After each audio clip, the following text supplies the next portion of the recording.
ลาบางครั้งบางคืนกินตายแต่เรามีแต่เมากับเด็กกับยืนส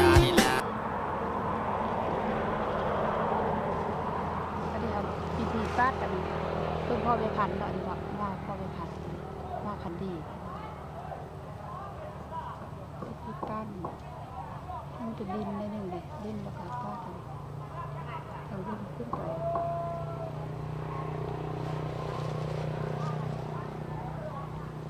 อันนี้วิธีทาบง่าวิธีทาบง่ายวิธีปาดมันเอากับปาดต้นตอใส่เนาะแล้วเราปาดทางล่างนี้ถ้าเป็นอันดินเข้าไปเนาะ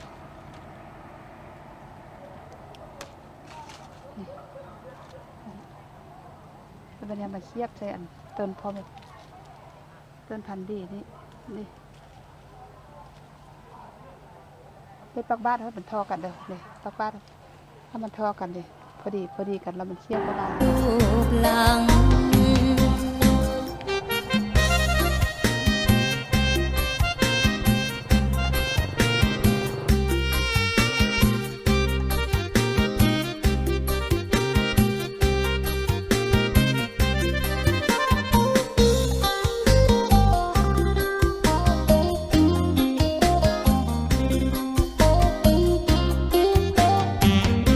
โคตรว่าลำไร